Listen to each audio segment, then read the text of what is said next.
Bonjour. Au terme de cette vidéo, on aura résumé les 4 vidéos qui sont censées être diffusées d'affilée.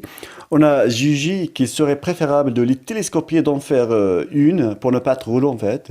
Les prochaines vidéos proposeront un autre concept plus léger, plus interactif. Les 4 vidéos qui étaient en instance et qu'on va résumer de suite essayent de proposer une lecture en diagonale de l'ouvrage que j'ai créé et édité fin 2018 et qui porte un titre purement linguistique, l'illusion de la créativité linguistique. A tout de suite.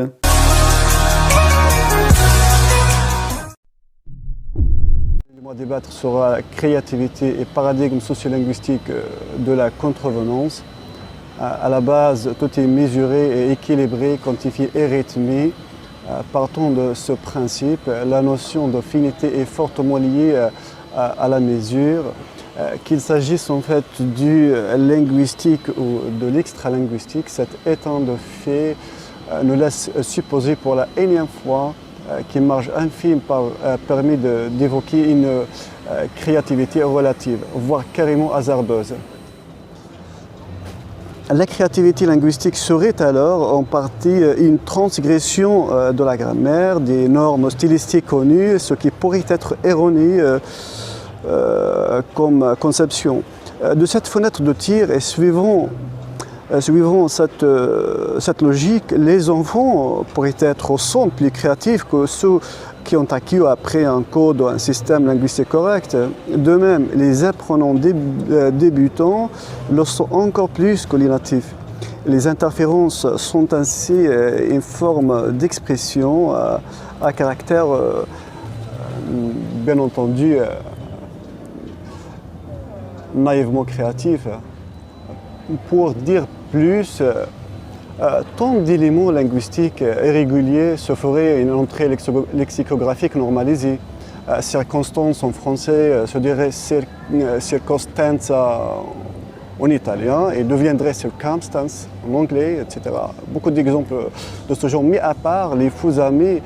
Il est facile aujourd'hui encore de reconnaître des signes linguistiques à la faveur des ressemblances apparentes, du moins au plan formel.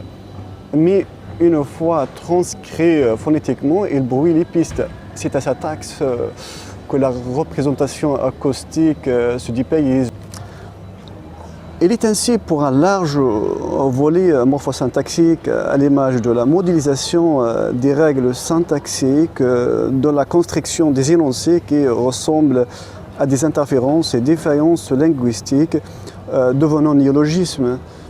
Standardisé par la suite, ce qui revient à dire que ce qui est considéré créativité linguistique ou plutôt créativité lexicale pourrait trouver origine auprès des erreurs normées, normalisées, banalisées, acceptées au final. Si on prête un peu plus d'attention, on trouve beaucoup d'exemples dans les langues romaines par exemple, les langues germaniques. Bon, beaucoup de langues. Je vous donne un exemple. Exemple devient esempio, observation, osservazione, selezione, selezione, examen, esame, admettere, ammettere, objectif, oggettivo, obstacle, ostacolo, spectacle, spettacolo, fleur, fiori, etc. C'est-à-dire rien qu'entre la langue française et l'italien. En fait, si on prête bien attention, bien entendu là également, on trouve que sur la même lignée, les bébés commettent les mêmes erreurs transformationnelles que ces commutations. Elles déforment aussi la grammaire, comme lorsqu'ils omettent la négation, la mettre adéquatement d'un énoncé, infraction des genres et nombres, etc. Bon, bref, en dehors de ce challenge, il est à déduire que toute production linguistique se vaut une aspiration à la perfection. Cet état fait que l'imitation est au gré du rapport de force. Ceci met la créativité dans le collimateur, non telle ni loisible, mais ses dimensions ne sauraient déborder ou accéder au nombre d'énoncés mis en actualisation. Certains qualifient ce procédé d'intertextualité, voilà, c'est tout à fait juste. Cela dit la cognition à ses limites, cette faculté est réduite à l'inopérance quant à percevoir au-delà d'un certain niveau de l'équation émission-réception, ce qui explique en grande partie notre incapacité partielle ou absolue à percer les mystères codiques et à pénétrer dans l'univers linguistique autre que le langage humain. La perception cognitive à l'échelle humaine reconnu ses horizons et atteint ses limites. La vue est limitée en acuité, en distance et en dimension. On ne peut voir des constituants pourtant bien existants comme réalisés par les rayons X. On se serait vu des squelettes décharnés, c'est hideux. Des moyens dits de perfection qui permettent de percevoir au-delà d'une barrière. L'ouïe, tout comme la vue, est aussi limitée. L'acuité auditive minimale et maximale chez l'espèce humaine est située dans une plage de fréquences allant de 16 Hz à 16 000 Hz. Vous pourrez un petit peu voir l'idée, l'état de nos capacités naturellement confinées nous empêche de concevoir la symphonie codique. C'est très important. Tout comme elle nous pousse après coup à rejeter ces états en bloc. Mais ne soyons pas de ceux qui tirent leur objection de leur ignorance, bien entendu. Imaginez.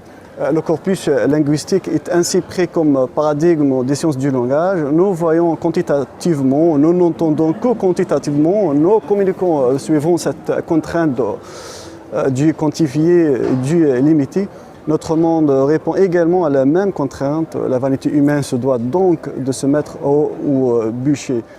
Un nouveau nid qui fait ses premiers pas et n'ayant encore acquis l'outil linguistique, celui qui lui permettrait de communiquer, interagir via ces idées qui sont des désirata dictés en images et qui défilant dans son imagination, il pense en images abstraites pour traduire concrètement ses désirs. Il exprime de la sorte sans vouloir, rougir, joie, satisfaction, caprice et une multitude d'états d'âme. Finalement, à bien y penser, nous restons des grands hommes. Ce monde sémiotique, ce langage de signes, il nous a appris, nos comportements le valident encore plus à chaque instant, chaque jour et pour des années durant. Notre communication est plus de nature sémiotique que linguistique proprement dite. La représentation pourrait, bien entendu, traduire la symbolique ou trahir l'original, car le langage est comme la cognition. Elles ont chacun leurs limites. En réalité, entre l'extralinguistique et le linguistique, le langage intervient pour modeler l'idée, dessiner l'image, peindre les analogies en parallèle avec la symétrie des deux mondes qui se veulent symétriques. Dire par exemple au Y chante merveilleusement bien, ou tel un rossignol, par exemple, ne décrira jamais fidèlement ou authentiquement l'acte original, mais c'est au niveau de l'inconscient que nous construisons un scénario vraisemblable, dépendamment de nos conceptions. Et l'inondé se profile faussement, sinon approximativement, du moins vaguement, en raison des modèles expérientiels et nos connaissances ultérieures sur le monde. Finalement, c'est notre subjectivité. Ainsi, et en référence à cet exemple, l'accent, le ton, le débit, les décibels, la fréquence, le timbre de voix et tous les éléments prosodiques et sonores à côté des détails physionomiques et de l'interprète dépeint, le contexte physique ou l'état psychique vont demeurer vagues et incomplets en continuant à s'écarter de l'original tout en le trahissant. De cause à effet, le miroir langagier est fallacieux et trompeur. Il trahit l'original. Les abstractions conceptuelles ne sont dépeintes que de manière très partielle et trop partielle. Serait-il nécessaire de rappeler que le linguistique trahit l'extralinguistique? Peut-on dépeindre une image à un aveugle? D'autant moins que le mot n'est pas fiable. Elle rapproche l'image ou l'idée à un degré moindre, les caractéristiques et les contours, mais la même image ou idée reste prisonnière des coulisses de nos capacités cérébrales, c'est-à-dire des limites de nos sens et même de nos fantasmes. Bon, il faut le dire, c'est la réalité. Le langage imagé, le langage en image, ça racolmatie les faiblesses lexicales et élargir le champ sémantique et se refiner.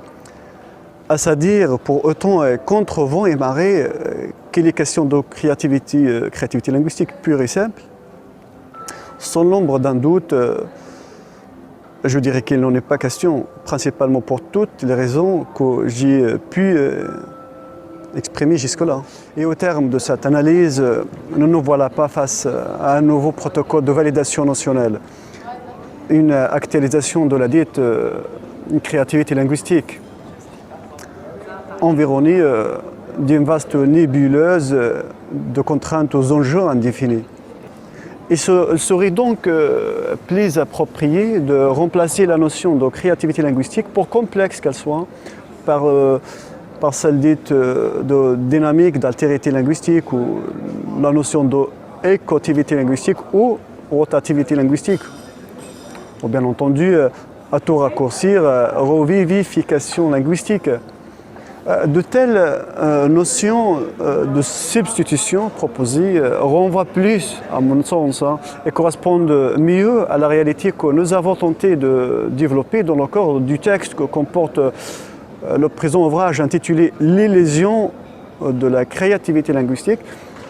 Cela, en fait, emmène inéluctablement à une remise à niveau majeur. La présupposée valeur absolue de la dichotomie diachronie-synchronie est battue en brèche. La normalité atemporelle du facteur linguistique que nous avons démontré par endroits témoigne de la nouvelle vision de cette vérité immuable, pourtant limpide, mais que nous refusons de voir, d'observer, d'admettre et de décortiquer, et enfin d'admirer. Il saute aux yeux une interrogation teintée de perplexité pour un auditeur heureux. Pourquoi on ne saurait être créatif dans la mesure où l'axiome linguistique l'entend parfaitement? Mes chers amis, même si on admettait que théoriquement et en concordance avec la logique concaténative chomskienne, il serait possible de produire avec un nombre fini de règles, un nombre infini de phrases, il faudrait également admettre que la théorie est loin d'avoir les effets de la pratique. Chomsky lui-même considère la créativité linguistique gros mystère. Il ne cache pas que sa théorie s'inscrivant dans le courant de la linguistique générative est en évolution constante et pourrait changer. Sur un autre registre, la conception qu'a André Martini du langage animal est proportionnelle, est très réductionniste en fait, comme je le trouve. L'idée est que, contrairement au paradigme linguistique, les animaux ont forcément la deuxième articulation, niée par le même paradigme, qui est à 10 années-lumière, à mon sens, d'être le juste dessin tel que nous l'avons abordé ensemble. À présent, le constat est que, qu'en reste-t-il de ce mythe inquestionné que les spécialistes nomment créativité linguistique? Apparemment un mirage, pour ne pas écrire le disert, un simulacre de créativité. Justement, et au terme de ce diagnostic, est-ce une problématique tranchée au classe? Je vous remercie encore et toujours de votre attention, de m'avoir suivi, de regarder la vidéo jusqu'à la fin. C'est très aimable de votre part. J'espère vous retrouver dans les prochaines séances pour faire le point sur des points de difficulté en langue, grammaire, syntaxe, sémantique, pragmatique, etc. Et les difficultés que retrouvent tout locuteur, tout apprenant de la langue française surtout, dans notre cas. Prenez bien soin de vous et à la prochaine.